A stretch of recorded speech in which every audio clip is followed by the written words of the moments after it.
ñooñu ñuy wax loolu ils ont des raisons de le dire. Cette vidéo dont parle le procureur de la République vidéo de 13 minutes war na ko observatoire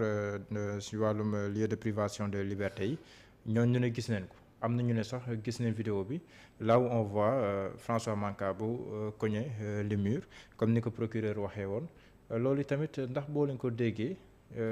du sax jox tuuti crédit li nga xam te ni moom le procureur wax ne amaana accident bi looloo ko sooke ba lii dal François dal ko. loolu pour ñun amul benn crédibilité. lu tax surtout que déjà ñun gisuñu vidéo bi. premièrement deuxièmement comme ni ma ko waxee sànq procureur bi ak observatoire national bu dee xam lu dal François Mancabou rek lañ doon gut pour xam ko duñ xaar bi kooku dee ñuy jóg pour def yu mel nii parce que François Mancabou bu médias yi ak presse bi de façon générale avocats yi famille am jógee di wax waxu torture dont il a été victime procureur jógul observatoire jógul et may xamal ne ni loi bu tënk observatoire national de privation des lieux de liberté dafa ne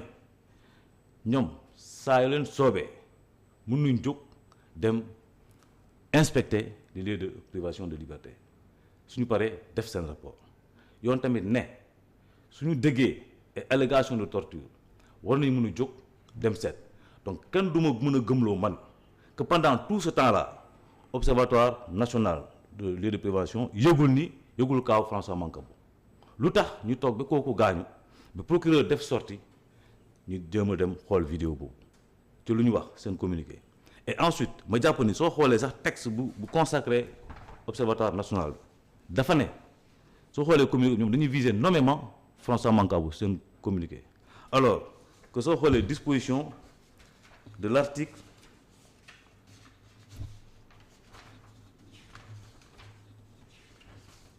l'article 6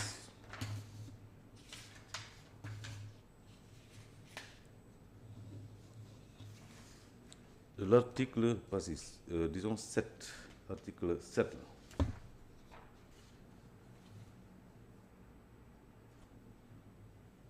Excusez-moi.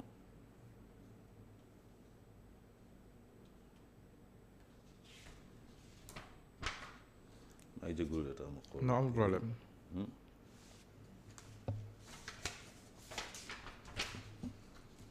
article 6 article 4 plutôt. Article 4 de la loi qui a créé l'Observatoire national de lieu de privation de liberté nee na. waaye ma liiral la ko et puis après ma jëm ko traduire ci wolof. L'Observateur national des lieux de privation de liberté, ses collaborateurs et les observateurs délégués qui l'assistent sont astreints au secret professionnel pour les faits, actes ou renseignements dont ils ont connaissance en raison de leurs fonctions, sous réserve des éléments nécessaires à l'établissement des rapports, recommandations et avis prévus aux articles 8 et 9. Il veille, alinéa 2 bi, il veille à ce qu'une mention permettant l'identification des personnes concernées par leur instruction ne soit faite dans les documents publiés sans l'autorité de l'Observatoire national des lieux de privation de liberté ou dans ses interventions orales. C'est-à-dire que donc observatoire national soo def communiqué nit ñi waruñu xam ban nit la concerné et dernier communiqué bi observatoire bi def mais dafa viser nommément François Mancabou ñu jàpp ne de ce point de vue observatoire ci boppam dafa violer eh bien texte bu ko tëral loolu tamit ñu jàpp ni mënuñu ko rafetlu alors surtout que c'est benn organisme la bi nga xam ne dañu ko fi teg pour protéger ak yelleef doomu aadama dans les lieux de privation de liberté. yéen ngeen ne kon bu nekkee ne vidéo bu 13 minutes am na leen jox vidéo bi nga xam te nii bi ñuy jëlee François Mancabou këram yóbbu ko commissariat central mu nekk si loxoy sûreté urbaine bon fa jógee dem hôpital ba mu jógee hôpital ñëwaat at ba mu fay jógewaat dem hôpital vidéo yooyu yëpp na leen ko dënk jox nañ ko. waaw parce que aujourd'hui mënuñu wax ni vidéo boobu su amee parce que man gisuma ko su amee ci 13 minutes rek lañ ko war a tënk xool benn ak bay lépp lu ko jiitu parce que aujourd'hui famille lu muy dëgg ni ko François Mancabou wax mooy dañ ko torturer bien avant ñu koy delluwaat ci chambre de sûreté boobu donc aujourd'hui su bu dee dëgg rek lañ bëgg a xam mais famille bi opinion publique bi justice bi war na am vidéo bi nga xamante ne ça concerne toute la durée de sa détention au niveau de la sûreté urbaine pour ñu xam exactement lan moo xew mais ensuite ñu laaj nañu procureur bi mu jox ñu copie de cette vidéo là pour ñu mun ko expertiser parce que léegi ñëpp xam nañu avec le développement des moyens technologiques mën nañu manipuler vidéo donc jusqu'à preuve du contraire et pour que ñu mën a assurer aussi sur la fiabilité de cette vidéo là il faut ñu expertiser ko mais ensuite laaj vidéo bu concerner toute la durée parce que suñ ko filmer ça veut dire que film bi am na depuis le départ jusqu'à la fin mënuñu nangu ni ñu seppi benn partie rek jox ko opinion bi pour jëm leen nax. am na ñuy naan pourquoi François Mancabou parce que am na ñeneen ñu fa nekkandoon ñu nu tuumaalandoo lépp ko tuumaal ñoom ñëpp mujj na leen mettre sous mandat de dépôt kenn waxul si ñoom ne que torture nel la kon la moo tax kon ñu war see simple kenn rek pour torturer ko moom. mais xam nga mënuñu d'accord ci raisonnement boobu parce que aujourd'hui xamuñu ñeneen ni comment ils se sont comportés te tamit xamuñu ñoom enquêteurs yi lu ñu doon wër à travers l'arrestation l'audition de François Mancabou parce que wax naa la ko François Mancabou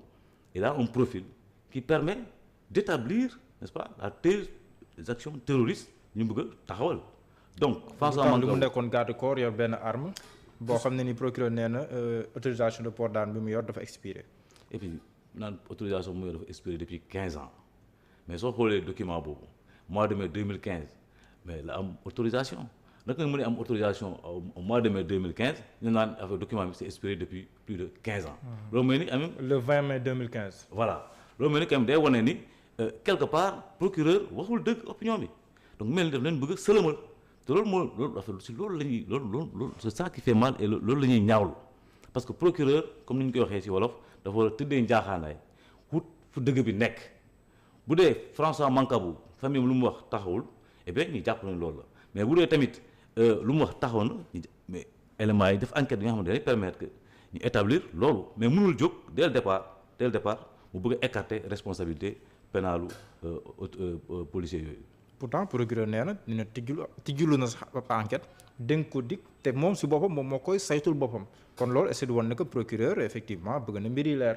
non procureur bëggul mbir yi leer xam nga lu tax ma wax loolu parce que procureur dafa jóg dès le départ mu violer présomption d'innocence bu François Mancabou chargé ko ku nit ki nga xamante ne sax nekkatu fi et juridiquement pénalement il ne peut plus être poursuivi à son égard l'action publique est éteinte je ne comprends pas lu tax muy jéem a post-mortem di justifier l'arrestation de François Mancabou et di ko accuser et affaire yi nga xamante ne kooku mënul défendre boppam première chose deuxième chose ci lu mu wax yépp soo xoolee benn yoon jéemul accorder un minimum de crédit ci allégation de torture yi moom dafa ne am nañu ay vidéos yu wane ni François Mancabou moo rey boppam loolu mooy dès le départ les dés sont pipés donc kenn mënu ko gëm dans sa volonté n'est-ce pas de mener une enquête indépendante et impartiale surtout que jàpp nañu enquête bi mënu nañu ko jox beneen corps bu dul police waxuma ni waa dikki ils ne sont pas impartiaux mais nag policier war a enquête ci policier eh bien loolu war na mën a tey xeel parce que nit après tout nit kese la